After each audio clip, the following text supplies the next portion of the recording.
viaSport Columbia Basin, which is an initiative of viaSport BC here in the Columbia Basin to support local sport organizations, athletes, and coaches.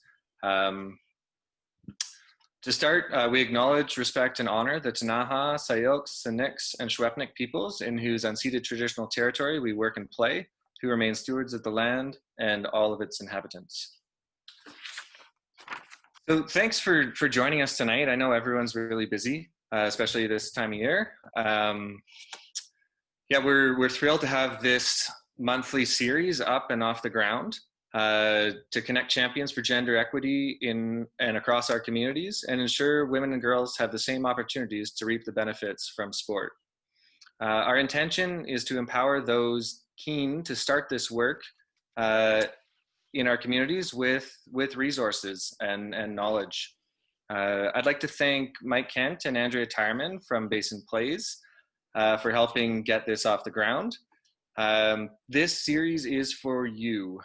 So, we have an extensive list of presentation topics that we've brainstormed, but ultimately we want to tailor it to the community who wants this material to champion it within their own organizations. So we've got a survey at the end.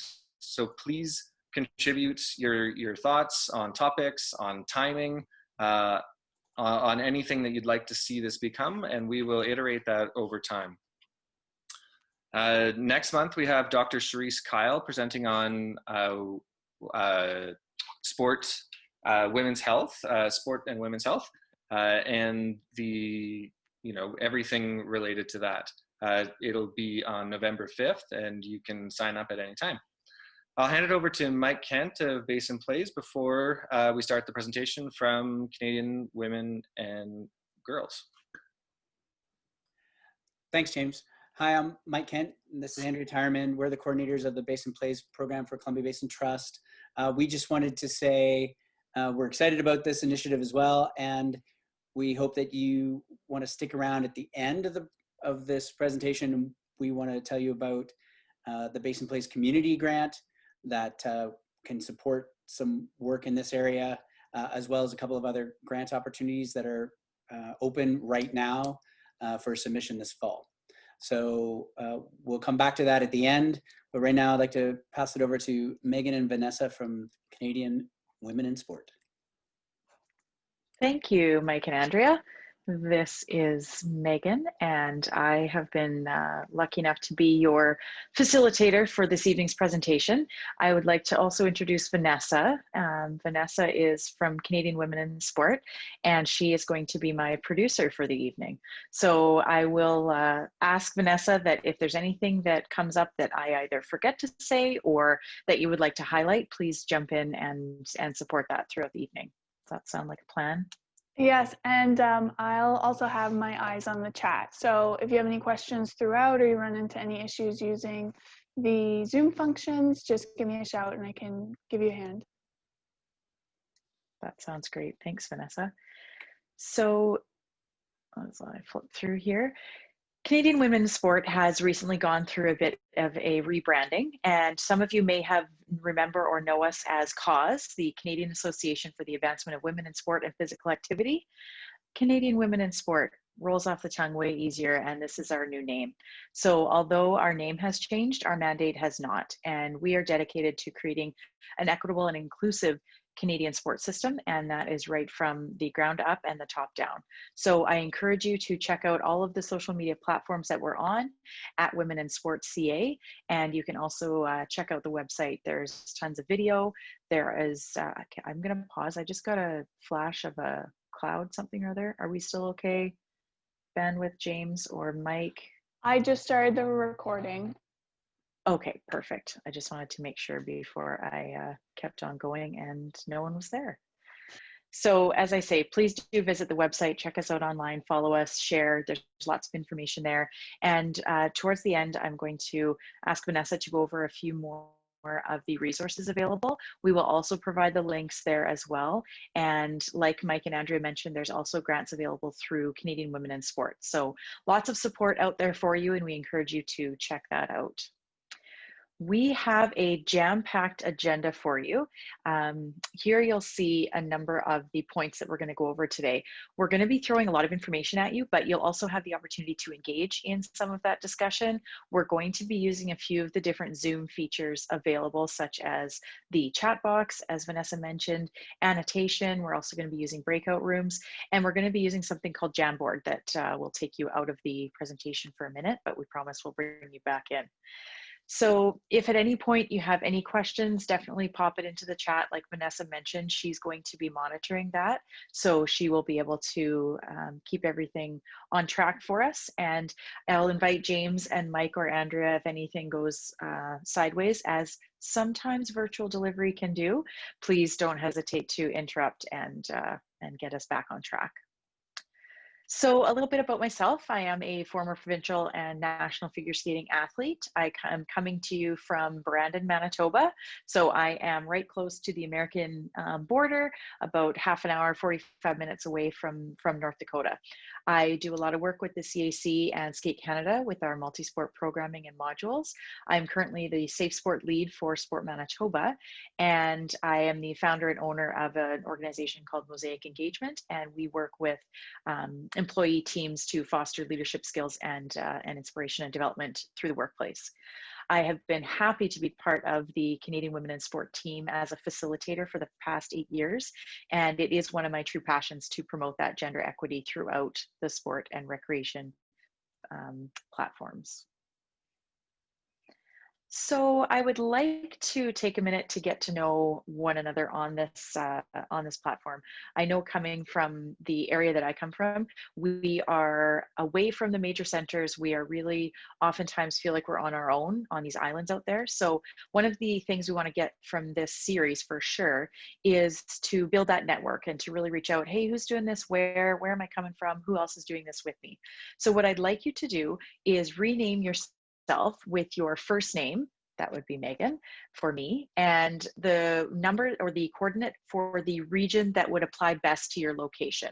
So in my case, I would say Megan, and I'm going to pretend if I was in Manitoba, I'd be in the Southwest. So if you could go ahead and rename yourself, you can do that by clicking on your video. You can do that in the participant spot. There's a couple of different places. And if you're not sure where to do that, give Vanessa a shout out there and she can give you some direction. Hi, Megan. Can I jump in for a second? Please do. So we were thinking, so the majority of people are from the Columbia Basin region. So it would be great if they could say if they're from the northeast of the Columbia Basin, not the country. Yes, good call. Good clarification. Yeah. And if you're not from the Columbia Basin, you could put in outside of Basin, maybe. That sounds great. What we're going to do with this information is actually put you into breakout rooms that will connect you, we hope, with some of your neighbors in your area. So yes, thank you for that clarification, Mike. We would like you to, within the region, within the Basin region, are you northeast, northwest, southeast, or southwest? And what you would most associate yourself. I'm seeing some names being changed. That's great.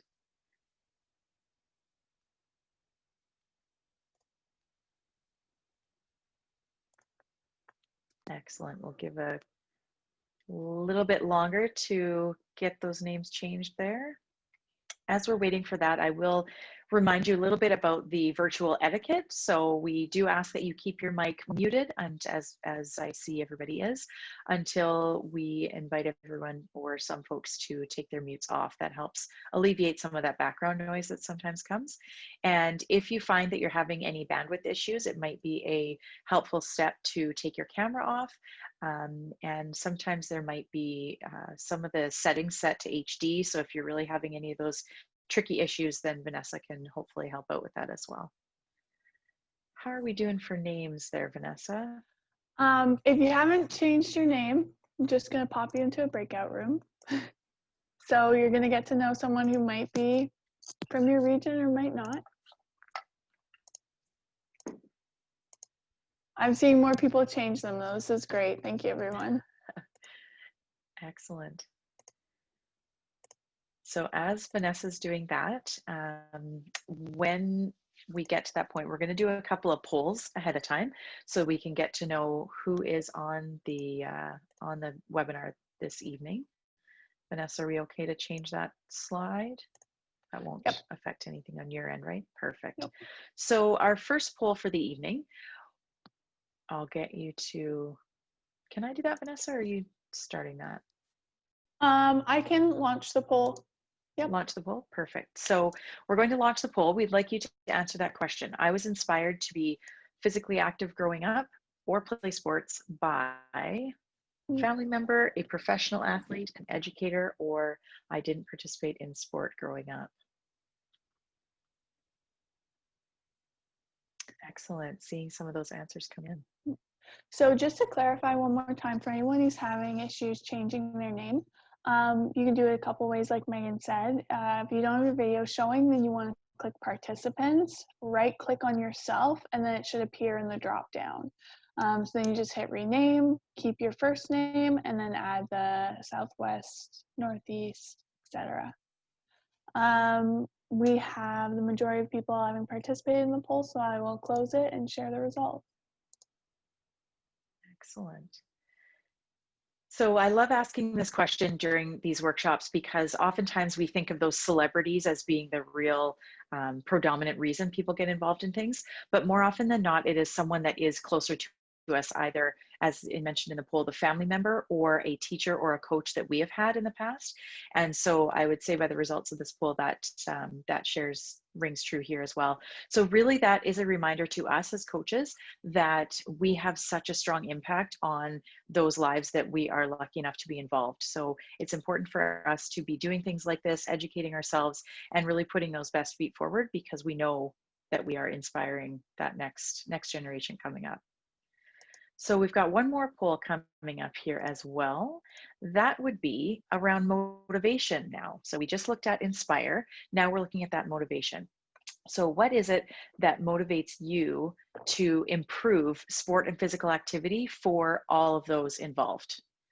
Is it because of the people that you serve? Is it your team and the people that you work with? Or the positive impact that sport and physical activity has had in my own life, in your own life? Or perhaps another reason. We invite those to come in as well. This is great. Roberta shared in the chat, I'll just pull it up now, that she selected other.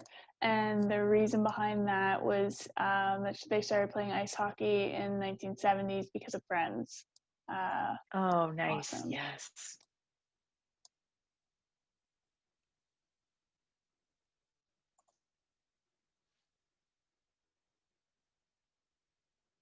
Just about everyone's voted, so I think I will shut it down. Excellent. So as we can see here, the positive impact that sport and physical activity has had in my life is the biggest motivating factor for this group that is on our webinar this evening. So again, that speaks to the importance of being able to take what you have learned and what has been positive for you and giving that back to those that are coming behind us. That's such a strong connection that we can make with what we have learned and taken in and what we can give to those that are coming. Excellent. Thank you for that. So now that we know some of the inspirations and the motivating factors, we are going to move into that get to know you piece. So I'm going to ask Vanessa to start the breakout rooms.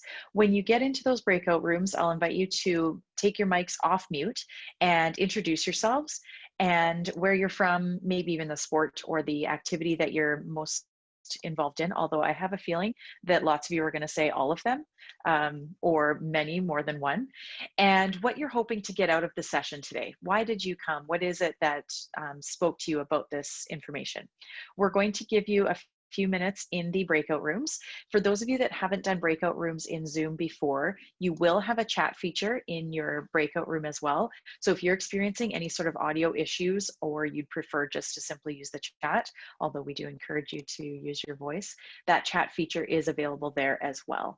So when Vanessa starts the breakout features, you will get a notice saying the host has put you into breakout number whatever. You can go ahead and accept that. Within the breakout room itself, you will have you'll get a notice from Vanessa and myself to let you know where we're at for time. And we will also have a countdown that will count you back when the breakout conversations are time to wrap up. So again, head into those breakout rooms, get to know one another on the webinar, and we will bring you back in a few minutes. Awesome. Unmuted. I'm good. So as we were saying before, we want to make sure to encourage you to interact with those that you're going to meet throughout this evening. We're going to be in and out of breakout rooms a couple of times. So hopefully you'll have an opportunity to get to know other people and other people in your area that you can connect with later on beyond this workshop. So tonight we're going to go over the three main objectives here for this evening is to introduce the foundational knowledge about gender equity in the context of our sport and physical activity and youth development. We want to increase an understanding of the influences on girls' participation in sport and physical activity, that should say, and build knowledge of how to holistically design those programs to meet the needs specifically of women and girls. I know that you do have a workshop coming up on long-term development and sort of that physiological side. So we are going to do a few touch points on that, but we won't focus on that for making sure we don't duplicate information that you're going to get more in depth. So setting the context, what does this look like? We are going to discuss a few of the key points being definitions and significance of these specific terms with regard to that equity in sport and physical activity. We want to make sure that we're going to use these lenses to apply throughout the rest of the workshop as well. And the reason that we want to take this point for this is because the workshop is not going to be comprehensive detail on all of these things, but we want to make sure that we're using these terms the same way throughout. So as we begin, I think this graphic is so strong to discuss the differences between equality and equity. So as I'm talking about this, I'll invite you to do the annotation. And Vanessa, I'm going to ask you to chime in here because you'll give a much clearer description on where folks can find their annotation. Yeah, I can do that. So the annotate, you'll see at the top of your menu, it says view options, which has a drop down. When you click the drop down, it'll say annotate, and then a new menu bar will appear. And you'll have a bunch of different features that you can choose from, but we're going to focus on stamp. And I'm going to create a legend in the chat, but as Megan goes through these key terms and really foundational terms to the work that you're going to be doing and the concepts that we're going to be speaking about related to sport, we want to understand your familiarity with this content. So you can use the stamps to express that. So for a concept that you know really well, you'd be able to explain to somebody else, you can do a check mark. For one that you've heard of, but you need more information, a star. And then for something that's completely brand new to you, a question mark. So excellent. So I'll invite you to do that now. Click on that stamp feature and tell me if you are familiar enough with that equality versus equity. Sorry, annotate isn't actually enabled for this, but what we're going to do instead is we'll just do a chat storm. So if you know this one really well, you can say like, I got it, I've heard of it. If you need more info, but you've heard of it, more, and then if it's brand new, you can put something in like brand new.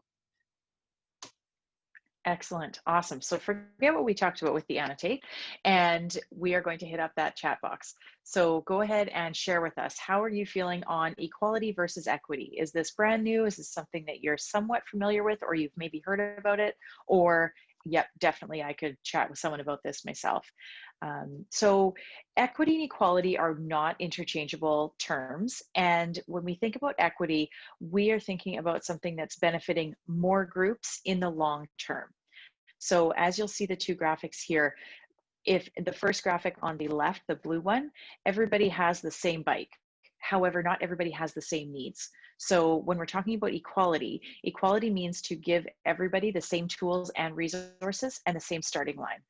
So when we go over to the purple side and we see that term equity, equity is really ensuring that fair access for all based on their own individual needs and the focus on getting people to that finish line. Doesn't mean they're all going to get to the finish line at the same time. It just means that they are getting to the finish line. So when we think about inequities that are existing, we know that those exist in sports from grassroots all the way to the professional level. So when you are in a position that you have some power, or you are you have the ability to make change, we want to make sure that you are considering that equity lens versus the equality side of things. And I think that bike graphic shows such a good example, because we all know you've get on a poor fitting bike, you're not going very far. But if you've got a bike that is designed for you and fits your needs, you are going to get exactly where you need to go. And it doesn't look the same for everybody. I'm going to throw it to the chat box. Any comments in the chat box around that? A lot of people very familiar. I think we can move on to the next term. Excellent. Thanks, everyone. Sounds great. So second term, tell us again, hit up that chat box. Tell us about your understanding of diversity and inclusion. Again, a really great graphic to show the difference. When we talk about diversity, we are talking about the uniqueness that captures the uniqueness of the individual. So looking at that top set of puzzle pieces, all the different pieces involved. This is a relational term. When we talk about inclusion, we are creating that environment that values and respects individuals for their talents, skills, and abilities to the benefit of the collective. So we're now taking all of those diverse pieces and putting them together for that bigger picture. We know that diversity and inclusion are both necessary for better sport. So another term, intersectionality. Let's see in that chat box how familiar folks are with intersectionality. This, as it says on the slide, is the interconnected nature of social categorizations that apply to an individual, creating overlapping and interdependent systems of discrimination or disadvantage. So when we think about intersectionality, this really considers the layers of an individual's identity and how that's going to impact their experience. So myself, coming from a certain part of Canada, being in a certain age bracket and having a certain color of skin is going to have the different filters than someone else from a different part of Canada that has had a different upbringing and has different beliefs than myself. So we need to consider this lens because of our programming at all levels. We need organizational leads that come from different aspects of this intersectionality. We need sport administrators, and we need that program delivery so that we can be aware of all those different pieces. If we have one lens that we're all looking through, everything is going to look very similar. And we know not everybody comes from that same lens that we do. Unconscious bias. So again, we're inviting you to hit up that chat box. An unconscious bias, first of all, is completely normal. This is an implicit association or an attitude that operates beyond our control and awareness, informs our perception of a person or social group, and it can influence our decision-making without us even being, as it clearly says, conscious of it. So this is a requirement to allow our brains to make those quick judgments. The important thing is to be aware of that, aware that we all have those unconscious biases and that we need to do our best to potentially discover what they are. But again, find people to be on our team, in our corner, part of our board that are different than ourselves, that we are going to try to alleviate some of those unconscious bias and bring that to the forefront.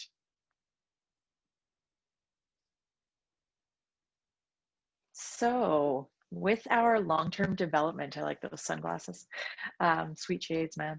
So we're not going to get into detail again too much on this, the idea of the long-term development. I will ask that you throw some thoughts down into that chat box, how familiar you are with this. This is something that came from Sport for Life and has really developed and has been, as it points out on the slide, there's 3 different versions of it, and each version gets better and better. So this is such a valuable resource that we as Canadians have access to. And I like to add in a quick little story that I want to say it was Norway. They took the first version of the Sport for Life long-term athlete development at that time it was called, and they put it to a T. They followed it, they followed it, they followed it, they held it up as the gold standard. They had entire buy-in from all of their winter sports. And their next Olympic cycle, they had more medals in the Winter Olympics than they've ever had before. And I just think that's such an interesting story, because as Canadians, we developed that document and we're not even all following it yet. So this is my challenge and my invitation to you to really dive into that document. If you aren't aware of it, please do your research to find it. It's easy to find, the Sport for Life version, and all sports do have their own version of it. So this resource is available to you, and it does touch on some of the barriers to girls and young women's sport and physical activity experience. And it also goes into a few of the best practice and what science and evidence is telling us about sport for our athletes. So I'm going to pause there. Vanessa, any questions or comments to address from that chat box? No, just really active, and a lot of people familiar with these terms. I think intersectionality was the newest and the least familiar, but really, really positive place where everyone's at. Excellent. That reminds me, I do want to just add in one other resource on intersectionality. I went through this experience when I was at school, and it was a really, really valuable experience called the Flower of Power, or the Power Flower. Some of you may think to the 70s and the hippie era, but that's not exactly what this is about. The Flower of Power shows, it's an exercise you go through and you identify or you select which of the different areas of power that you identify with, and then it focuses on the next level and the next lens of which areas and which groups have the most power. So it can identify to you of your race, your gender, your religion, your sexuality, your nationality, your income level, your education level, all those different things. It will actually identify to you which of those you are in the majority, and it will also highlight of which you are in the minority. And it can be an eye-opening experience to realize how much power and influence you may have that you don't even realize. And it gives a really good overall understanding of that level of influence and that intersectionality that's so important. So I would throw that out to you to use a simple search for that Flower of Power exercise.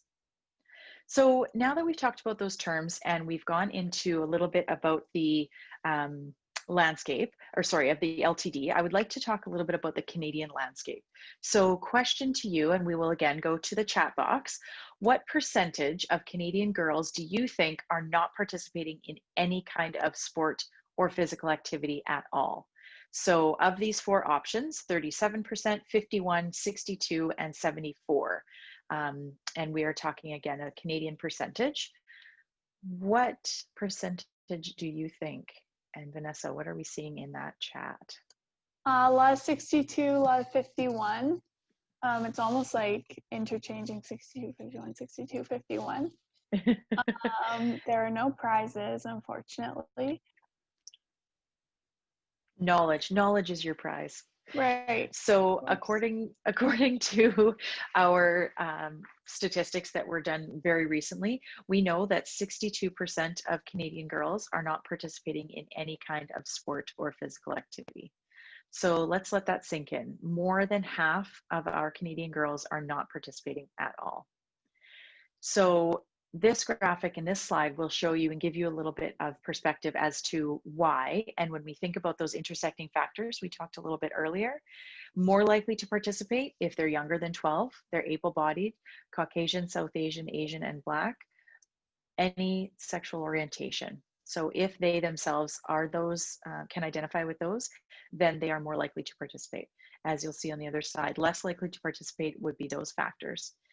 Then further to that, if their homes, we know that the upbringing and the impact of the home life has a large reason to do with why. It's a big factor with why girls either drop out or don't participate in sport at all.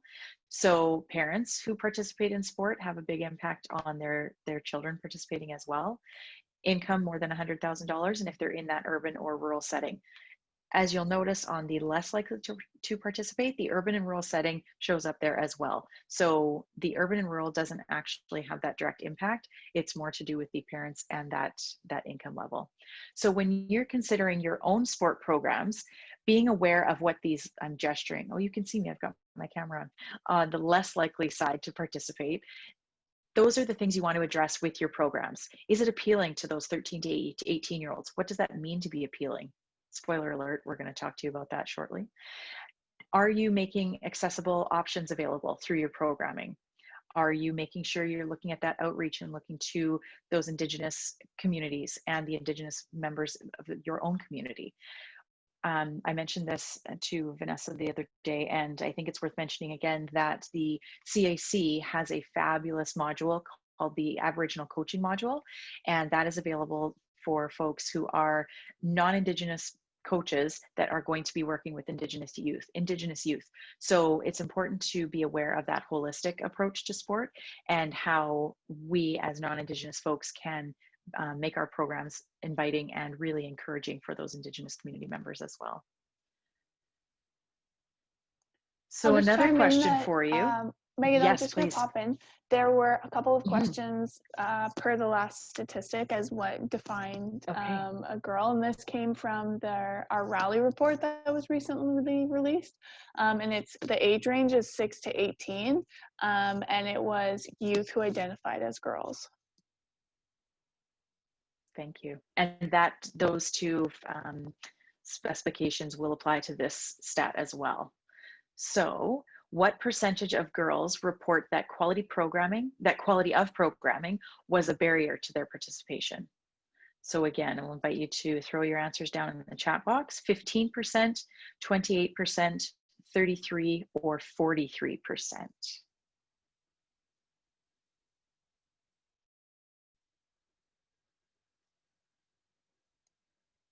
All right, we're getting everything from 28 to 43, but mostly 43, 33. Excellent. So again, with the no prize but knowledge, that would be 43%. So almost half of the girls, as part of the rally report, indicated that the quality of programming was a barrier to their participation. So what can we do about that? The reason that it came up in the survey included that the sport is not appropriately designed for girls. We found out that quality coaching is absolutely 100% necessary, and that there's not enough of those positive role models. They're not seeing people like them at that higher level. And this is Megan talking, not necessarily a rally report, but I think that also has a lot to do with the parent involvement. We know that parents involved in sport is a factor for children and youth and girls to participate. If ourselves as parents are not going to be actively participating in anything anymore, then that's going to have an impact as well. And we can be those positive role models. If you think back to our earlier poll this evening, it wasn't the celebrities and the social media influencers that influence our youth. It's us, and it's us as parents, it's us as coaches. So it's important to be mindful of that as well. Poor overall experiences or the fact that the sport might be too competitive. We know that children participate in sport for fun, and if it gets to be too competitive without that fun aspect, it's going to deter from their interest. So how can we have impact on this? We know the benefits of participation for girls. There's a whole list of things here on your screen as well. And there's ample evidence of that short and long-term benefit for youth in sport. When girls are not feeling like they are belonging in their sport, they're going to be missing out on so many of these benefits. We know that. We know the short-term benefits. We know that long-term. When we're thinking about the health considerations, we're thinking of things like type 2 diabetes, high blood pressure, obesity, depression, other mental health aspects. So we want to make sure that not only are we ourselves participating for our own health, we're also being the leaders to encourage that. And as the last point shows there, better visibility for the next generation of girls coming as well. If we get caught in that loop of losing those athletes from the time they turn 12 and older, it's just going to perpetuate because our girls that are younger than 12 are not seeing those older girls continue on. So we want to do our best to address that early on. When we think of the socio-ecological model, that's difficult for me to say, we know that there's a number of different barriers at a number of different junctions. So this graphic shows the participation in the center, and then we have our different layers. So if we consider our interpersonal factors, while someone might have the support of their family to be physically active, they may run into other barriers that none of their friends are participating, or there's other reasons. Maybe they got bullied previously, and now that's their experience of sport altogether. Though it may not necessarily happen in all programs, it could color that perspective that they have. When we talk about different things such as the environmental factor or the policy related factors, that their sport may not offer that program anymore. They may have loved it, but now the last couple of years numbers went down. We're in a season right now of COVID and the pandemic, and we know that girls and women are more adversely affected during the pandemic than our male counterparts. So what are we going to do to actively keep these girls engaged so that when we can get back to somewhat what we remember it was like, we aren't going to see that huge dip? We want to make sure that we're doing our best to not have programs canceled. We are wanting to reintroduce programming if it does get canceled. We want to make sure that we're talking to our policymakers about how we can address some of these influential factors from before. When we talk about that intersectionality, what are we addressing and how are we doing that on a policy side? There is a tool out there that you're going to hear a little bit more about later on called Same Game, and that's done through Canadian Women in Sport, and it really does a great job of that change management perspective on how we can introduce policy for gender equity in our sport right from the top down. So stay tuned for more information about Same Game. So when you consider yourselves as advocates for participation, what are some of the factors that are limiting girls and young women experiences? And what are some of the factors that are enhancing the girls and young women experiences? So what I will get us to do now, this is where we're going to move into the Jamboard. And some of you may be familiar with Jamboard, others may not be. So in the chat box, I'm going to post a link. And I'm going to hope, yes. Link's already in there. Oh, double time. Link's already there. Oh, you beat me to it and it worked. Come on, Vanessa. It didn't work for me last time. Vanessa and I have both shared the link to the Jamboard, and I will get you to follow that link, and it's going to take you to another slide. Now, Vanessa, I am going to actually hand this over to you to share the instructions on what to do once they get to that Jamboard. Can do uno mito. All right, I already see a lot of you are in here, which is really great. So I'll share my screen for anybody who hasn't joined the Jamboard yet, just to show you. Share. All right, so for anyone who's unfamiliar with Jamboard, it's a really great tool outside of Zoom that we can use to sort of collect ideas and brainstorm and collaborate. So there are about 8 slides here. When you go into your breakout rooms, you're going to go to the slide that corresponds with your room number.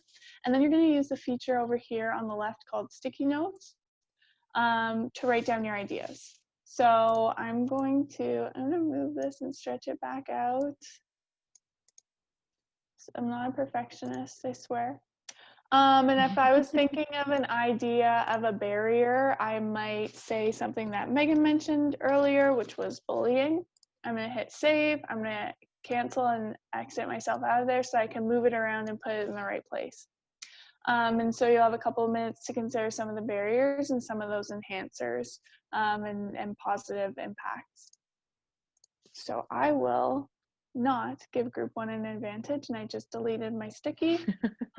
And I'm going to launch the breakout rooms in a moment. You're going to go to the breakout rooms with the groups that you were previously, and then the next time around we're going to shake up the breakout rooms.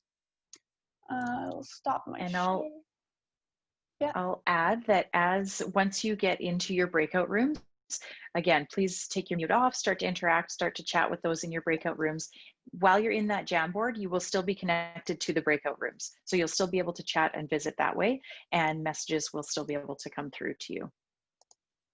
Excellent. Welcome back, everybody. So I would love to hear from some of you that were able to participate. could you take, do we have our raise hand features enabled? I'm not actually seeing it, so. All right, No. so here's what we're gonna do. We If can you go were chaos. in breakout, sure, let's do it. Let's hear what happens. So I will invite you to take yourselves off mute, and first person to chime in can tell us what was a limiting factor that your group came up with and what was an enhancement that your group came up with. Can't wait to hear everybody talk all at once. Someone from group 1 we'll start with. I will let you know that I'm the queen of uncomfortable silence, so I'll wait. Amazing. Hi, I'm Jean. I'll chat. Hi, Jean. Thank you. No problem. Uncomfortable silences make me uncomfortable. So we were all super impressed with the whole Jamboard. I definitely want to use that in our next webinar.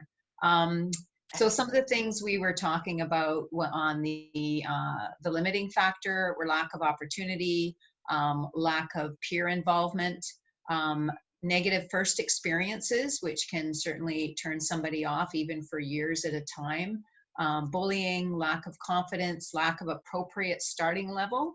So those were some of the things on limits. In terms of enhancing, definitely programs that had women in them, confidence, excellent coaches, excellent supportive coaches, and again, you know, kind of some of the opposites of some of the things we noted on the limiting side. Excellent. I can't remember, Thank but you, that's Jean. a few. Yeah. Excellent. No, that's great. All right, let's go to group 3. Someone from group 3, follow up Brave Jean. I'll follow up Brave Jean because she's my coworker. So Excellent. Thanks, Chelsea. no problem. So group 3, are we just focusing on the left side right now? Sure. Give us a couple from each. Okay, we had money, transportation, which I also meant by accessibility and how to get to places, bullying, lack of leadership, self-image, family dynamics, and identities like a tomboy or fear of looking like a tomboy or something like that. And then on the right, we had friends and networking, family dynamics, parents are active, fitness and health, the sibling norm, activities that are of interest. One of them's too small for me to read, positive role models, and future education or professional opportunities. Excellent. Thanks, Chelsea. No problem. All right, we have time for one more. So let's go to group 6. We didn't have a group 6. We capped at 5. Oh, we did go to group 6. Oh, capped at 5. Okay, let's go to 5. I should have stuck with the odd numbers. But anyways, some things were like money. We had physical development. So just, Alex, if you want to speak to that, what your experience as a coach. Maybe not. So that was one, just physical development. That's and then right. What else did we have? So I need other people to this is why I do every chime in. Camera. Transportation. Sorry, Yeah. I can't see the board. Transportation.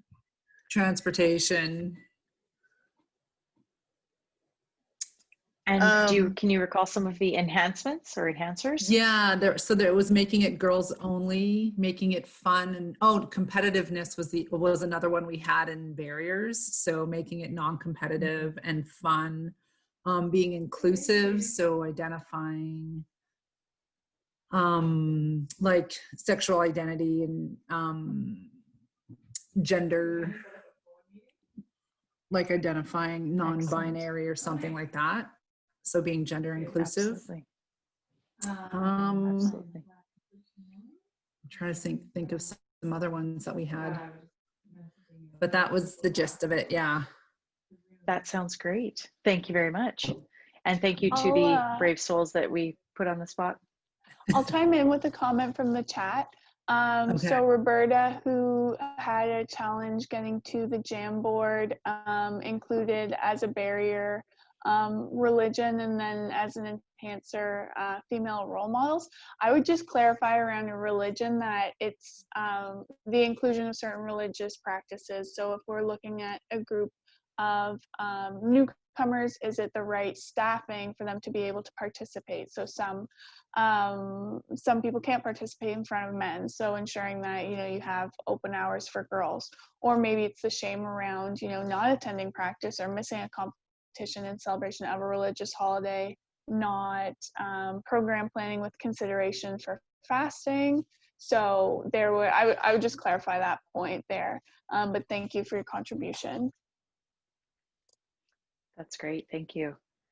And so when we know some of these limitations, we talked a little bit about the enhancements, and by knowing that from our Keeping Girls in Sport information, the top 4 reasons that girls give for leaving sport is the time commitment, financial barriers, injuries, and they've lost enjoyment.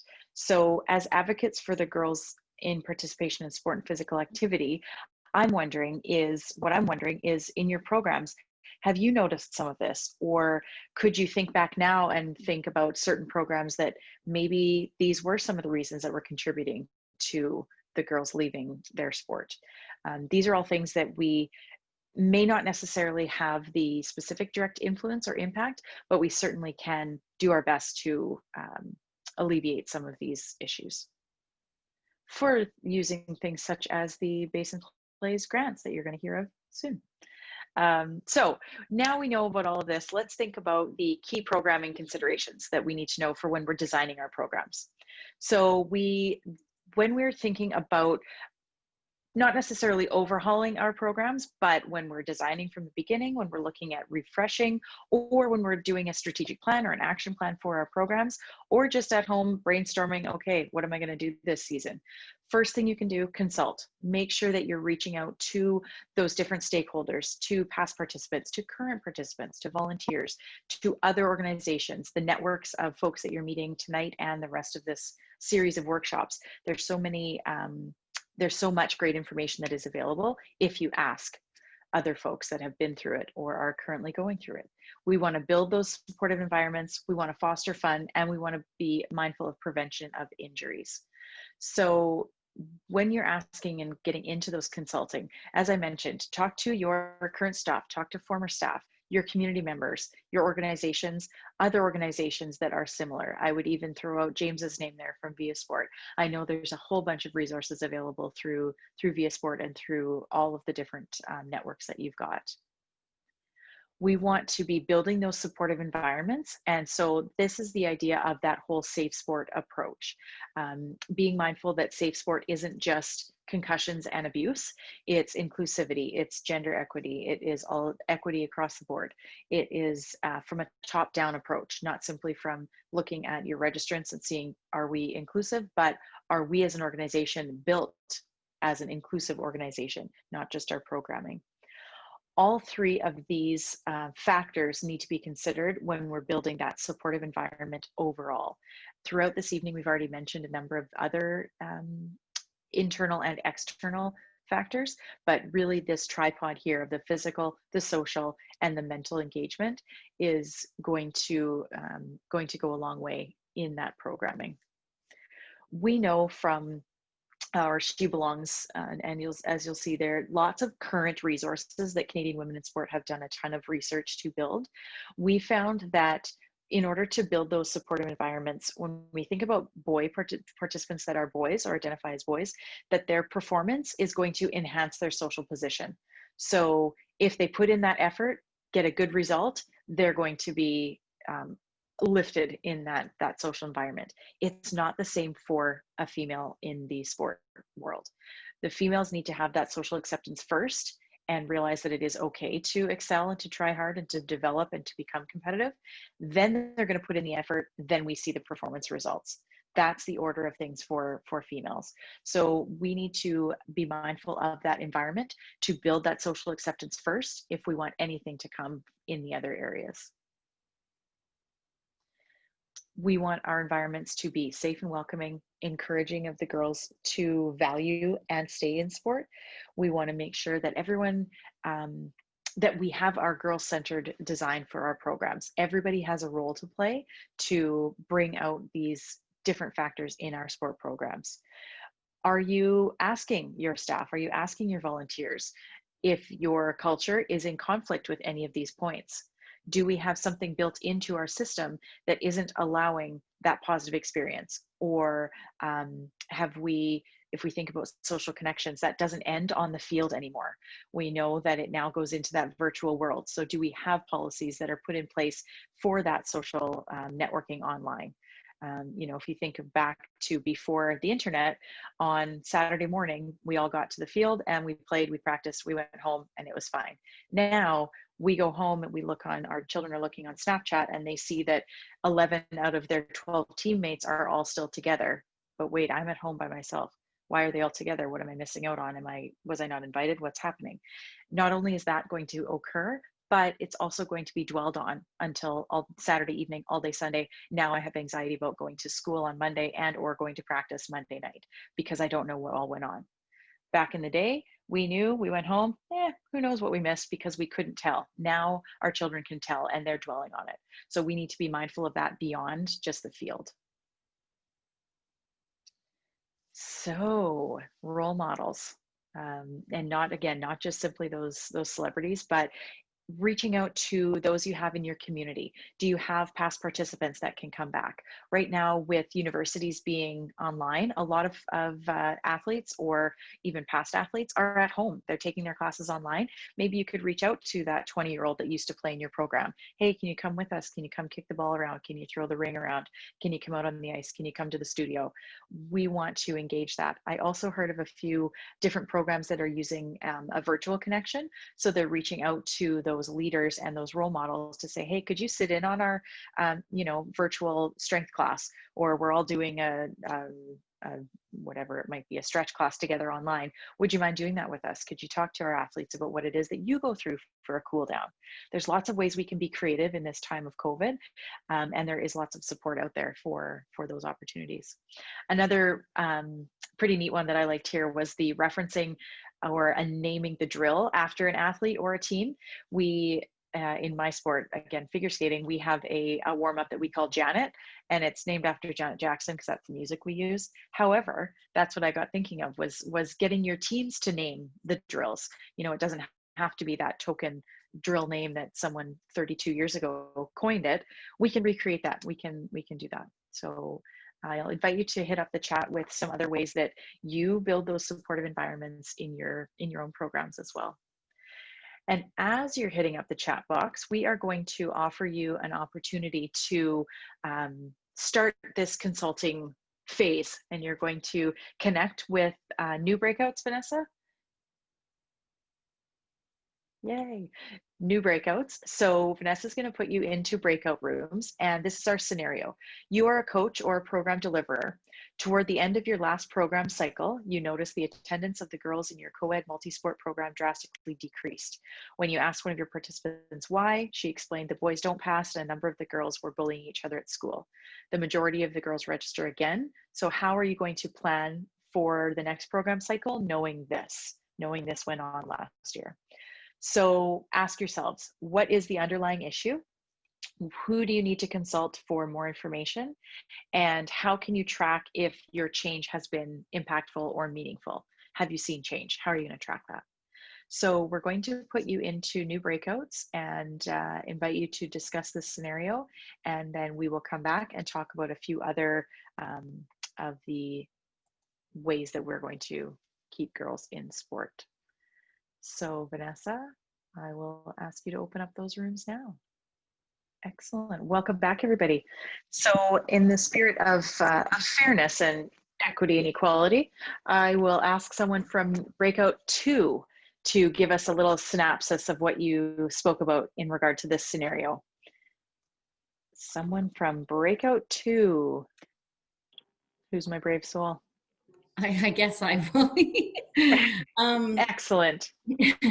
So we just a few, well, I'll give you some brief stuff because I'm pretty sure we're all very similar in some of this, but a couple of the different things is lots of us have policies and stuff in place at the beginning, and that needs to be, before the season even starts, maybe made aware of, because if they're not following by those rules, right?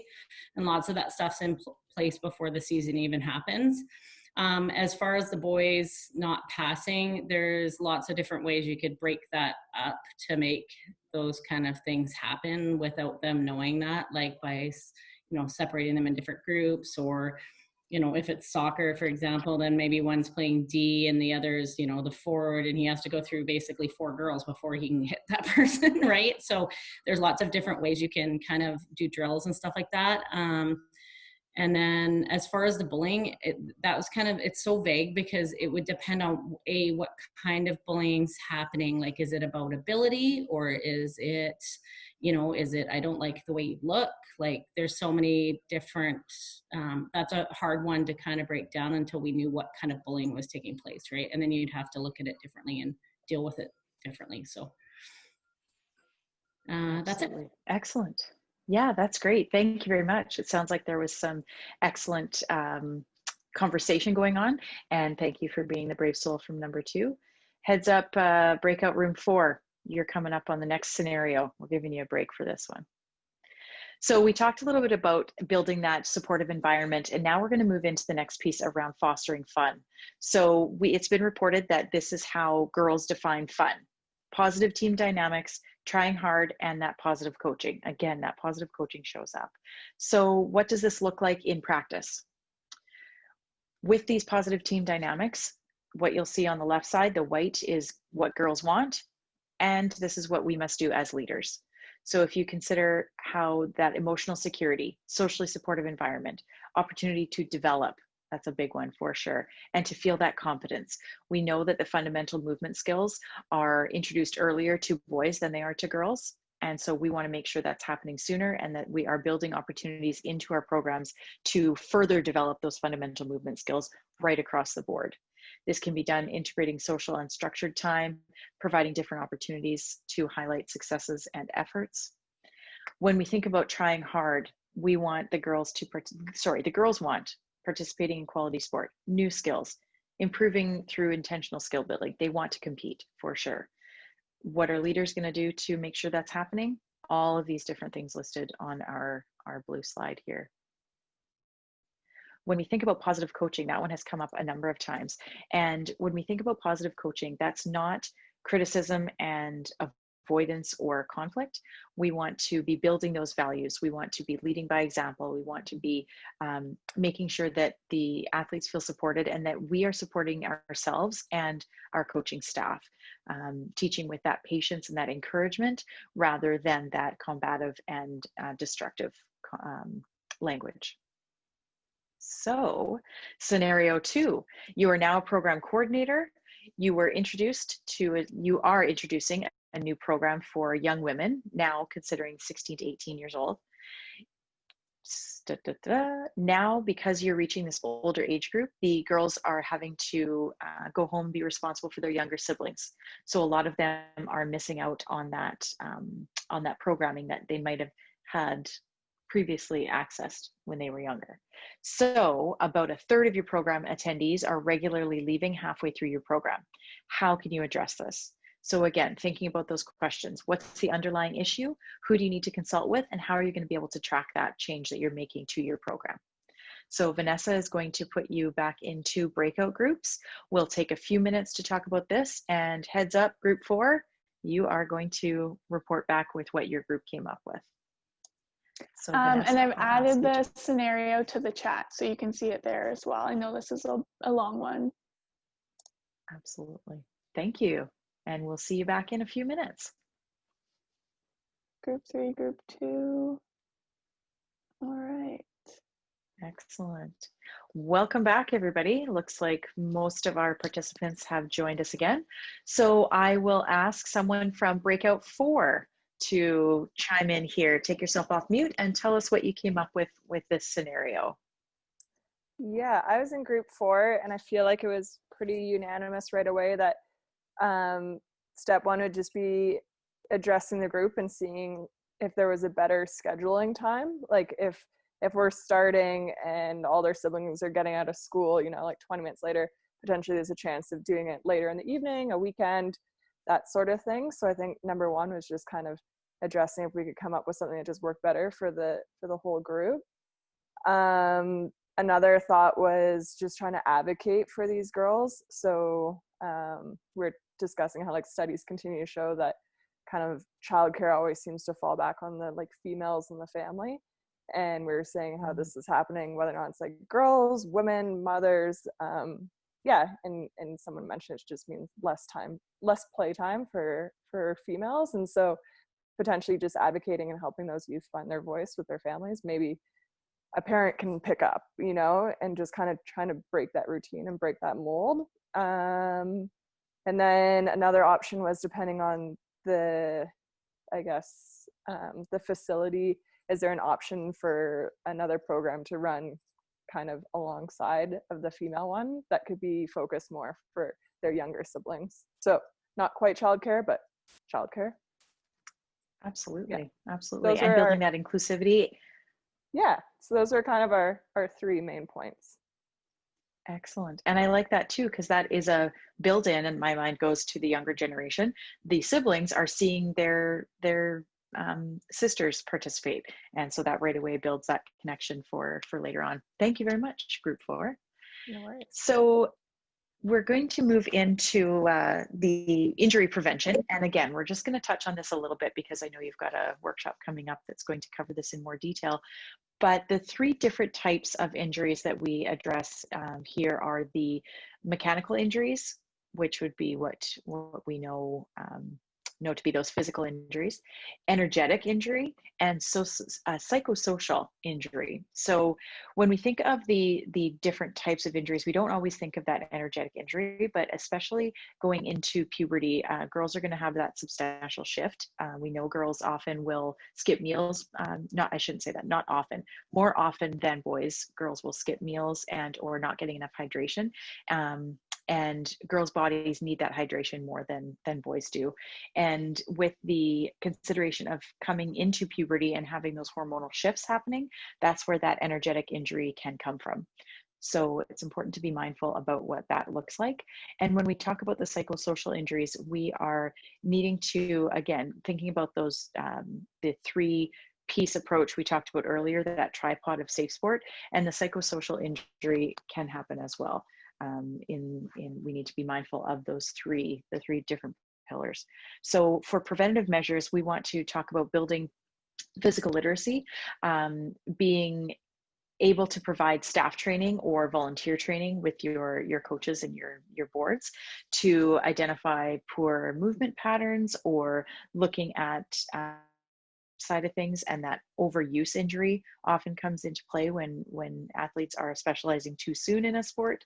We want to make sure that we are addressing the way that we can build and look at those things that are built into our program systemically. We can take a backpedal and look at what we can do to change some of those minor things that will have a bigger impact on our athletes' overall health. We talk a little bit about the safe sport modules that are available, teaching fundamental movement skills to prevent that mechanical injury, communicating risks of energetic injury, and discussing fueling strategies for our athletes, and looking out for the social isolation and develop positive team dynamics, which you've already addressed and talked about earlier. There are other pieces to this that I know for sure are going to be covered in your later workshop, but if anything strikes you and you want to know more information, please don't hesitate to reach out and we can make that connection a little bit later. So everyone, it is time for some reflection here. So ideally, you are, after this evening, now able to recognize the barriers that girls can face and understanding what changes you can make and what can you do today. That's what we want to know. Considering the influence of girls' socialization and intersecting identities on how the girls are going to learn and participate in that program development. We know that we now have a full team from the Basin that are going to be advocates for girls in sport, and we are encouraging you to create and promote those pathways.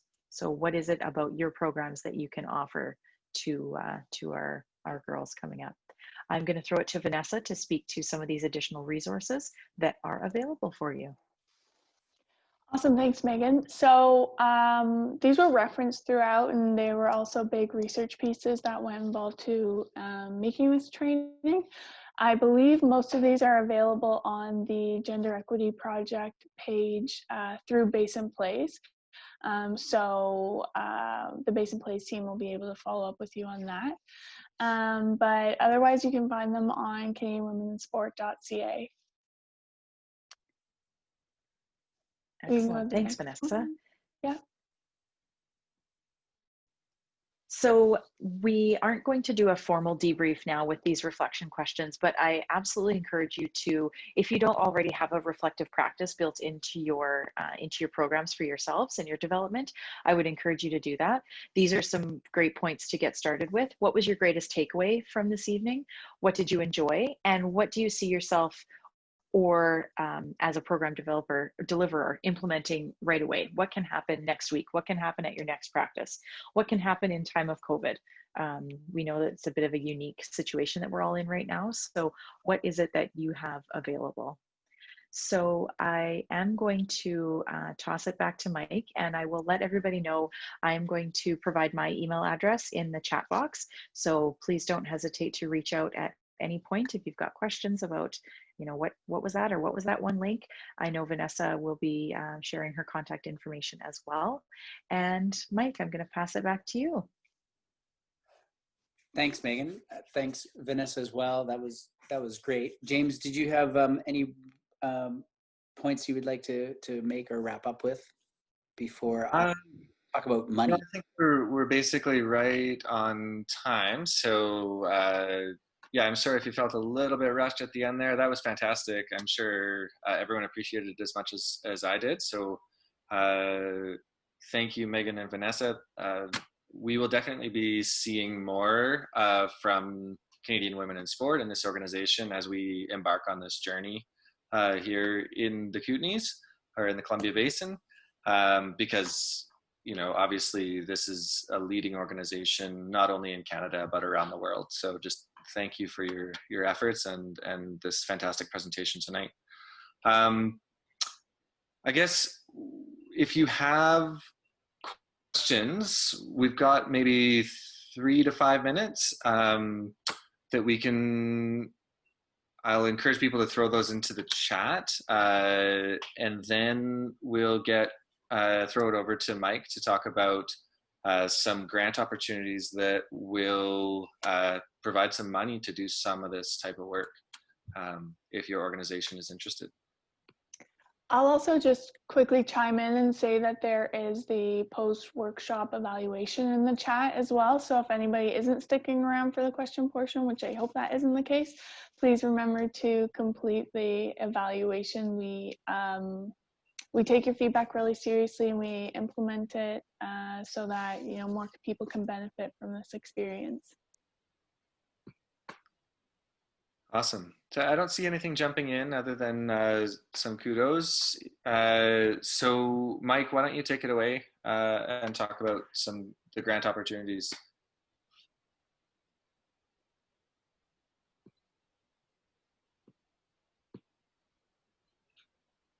Mike? No? I'm talking, but I'm on mute. Are you there, Mike? Oh, okay. Happens to the best of us. For just a second. So if you can take down the presentation that's currently up. Excellent, thank you. I want to share this. Okay, I hope you can see my screen. So the Basin Plays program is Columbia Basin Trust's physical literacy and youth sport 3-year commitment to increasing physical activity and physical literacy in children and youth 4 to 18 years old. I'm sure many of you have heard of it, I hope. The Basin Plays Hub has been created, and it's an amazing resource with a lot of different features. If you want to hear more about that, please feel free to contact us. Our email is basinplays@ourtrust.org. But on here, we do have a project page, the gender equity project page. So what I'm going to do is everybody who is on today's call, I'm going to invite you to become a member of this page. If you create a login and become a member of the gender equity page, whenever something new is added to the page, you'll be notified. So there are some resources already up here, some of which were referred to, like the rally report, and Basin Plays grants. So currently there are 4 grants available, depending on your organization and what you do. So the one that we're really excited about, which is new this year, is the Basin Plays Community Grant. And that fits really well with what we're talking about right now, because it's designed for organizations to create programs, to support the creation of programs for youth that are identified as drop out of sport early. So girls is certainly a priority within this, as well as LGBTQ, First Nations, and others. So you can look at the eligibility. It's here on the site, and see if that is a fit for your organization. We're looking for multi-sector approaches, so some collaboration between organizations in providing programming, and looking for some really creative proposals. So we hope that that is a fit and an interest for you and your organization. Additionally, there are training grants that are still open. So, during the presentation, we saw that quality coaching is something that's important. So it's an ongoing intake grant. So they're reviewed monthly. So they're collected at the end of the month. So it's the first of the month. So any grants that are put in October will be reviewed in November. And you can apply to send coaches away to coaching or to host a coaching here in your community or in our region. There are capital grants. So if there's a project that requires funds to either improve a space or buy large equipment that will increase the participation of youth in sport and physical activity, those are available. And as well, right now there's the Basin Plays in Schools grants available to schools to support students to become more active. And those have been designed, they're encouraging schools to connect with organizations outside of the school to get youth active with those organizations and to get them outdoors. So that's a real quick overview of what's happening. So you will receive an invite to join this project page. So I hope you do. And then you'll get notified of upcoming things that are happening. So there are events on here. So it was also mentioned a couple times that we do have another workshop online that's going to be happening November 5th around female athlete health. James talked about it a bit at the beginning, so we're excited about that. We hope you can join us for that. And we will be adding more resources. We talked about one called the Same Game resource that was spoken about at the beginning of this presentation. That's going to come, and a few other resources will be coming in the next week or two. So this will be our go-to place to get information to you. Awesome. Thanks, Mike. I guess a quick shout out to, or I guess acknowledgement, there's a couple more grants that your sport organization might be interested in around sport relief. So the Canadian Tire Jumpstart grant closes, I think, in 2 days. So if you haven't seen that yet, it's an $8 million fund for sport relief. And so you check out their website. And then the viaSport BC Sport Relief Fund closes October 16th at midnight. So I'd encourage you all to encourage your organizations to submit for both of those. And then our Canadian Women in Sport granting program opens October 13th. So that's a micro grant of $2,500 dedicated towards advancing gender equity through sport. And you can find more info on that on our website. I'll pop a link in the chat as well. Awesome. Thank you everyone so much for joining us tonight. I think we can leave it here. And yeah, I'm just thrilled that we've built such a great community on our first go, and I'm really looking forward to this initiative. Okay. Thank you all. Thanks, everyone. Thanks.